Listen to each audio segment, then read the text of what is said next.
हम करेंगे जो वर्णमाला का दूसरा वर्ण है व्यंजन। व्यंजन के बारे में आज हम जानते हैं। तो हम जानते हैं कि व्यंजन हमारे कौन से वर्ण होते हैं। व्यंजन हमारे वे वर्ण होते हैं जो स्वरों की सहायता से बोले जाते हैं। तो हम लिखते हैं यहाँ पे स्वर की सहायता से बोले जाने वाले की सहायता से बोले जाने वाले वर्ण क्या कहलाते हैं? व्यंजन कहलाते हैं। आपको पहली वीडियो में मैंने आपको बताया था कि व्यंजन कैसे स्वर की सहायता से बोले जाते हैं। एक बार फिर से दोहरा लेते हैं थोड़ा सा।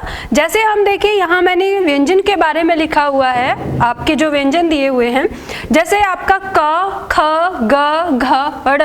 अगर मैं आपसे कहूँ कि मैं उच्चारण कर रही हूँ, जैसे मैंने बोला क, तो इस क में अ की ध्वनि शामिल है। मैं आपसे कहती हूँ कि स्वर की सहायता से कैसे बोले जाएंगे, हमें ध्यान देना है। हम इस क में हमने हलंत लगाया है, इसका मतलब ये है कि इसमें अ या कोई और स्वर शामिल नहीं है। तब हम इसका उच्चारण करने की कोशिश करेंगे तो हम बोलते हैं जैसे क, लेकिन फिर भी हमारा अ इसमें अपने आप आ ही जाता है। हमें यही ध्यान देना है कि हमें इस पे क का उच्चारण नहीं करना।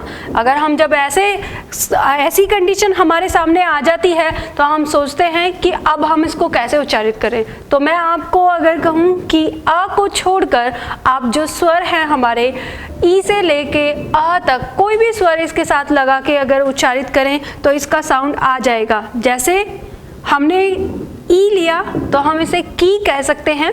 उसी तरह से अगर हमने ओ लिया तो हम इसे को कह सकते हैं।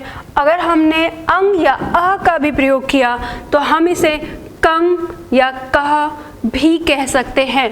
तो इस तरह से हमें पता चला कि स्वर की सहायता से हमारे जो व्यंजन हैं वो कैसे उच्चारित होते हैं। ये रूल सिर्फ क के साथ ही नहीं, हमारा जो यहाँ पे दिया है क से लेके ह तक, और जो हमारे संयुक्त वर्ण और जो द्विगुण वर्ण आते हैं उनके साथ भी यही रूल होता है। देखते हैं आज हम व्यंजन के बारे में करते हैं कि व्यंजन हमारे कौन कौन से हैं और क्या इनका वर्गीकरण है या इनमें हमको किन चीज़ों का ध्यान रखना होता है।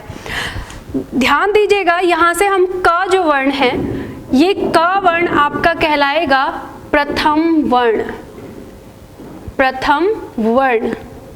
ये जो आपका ख है ये कहलाएगा द्वितीय वर्ण।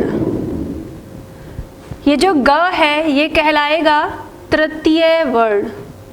जो घ है ये कहलाएगा चतुर्थ वर्ण। और जो ये अड़ है ये कहलाएगा पंचम वर्ण। अब ये जो हमारी रो है क से लेके हमने अड़ तक जो पढ़ा, इस रो को हम एक वर्ग में इसे रखते हैं और इस वर्ग का नाम है क वर्ग। क वर्ग। ध्यान दीजिएगा, ये वर्ग है और ये वर्ण कहलाया। वर्ग में अगर हम बोलेंगे क वर्ग तो क वर्ग के वर्ण हमारे कौन से होते हैं? क से लेके अड़ तक होते हैं। इसी तरह से ये हमारा वर्ग यहाँ पे डिफाइन होता है। ये च वर्ग होगा, ये ट वर्ग होगा, ये त वर्ग होगा, ये प वर्ग होगा। इसके नीचे जो हमारे आते हैं यहाँ तक आपके स्पर्श व्यंजन कहलाते हैं। इन्हें हम कहते हैं स्पर्श व्यंजन। इनकी संख्या 25 होती है। इसके नीचे हमारे जो ये व्यंजन आते हैं इन्हें हम कहते हैं अंतस्थ व्यंजन। अंतस्थ व्यंजन को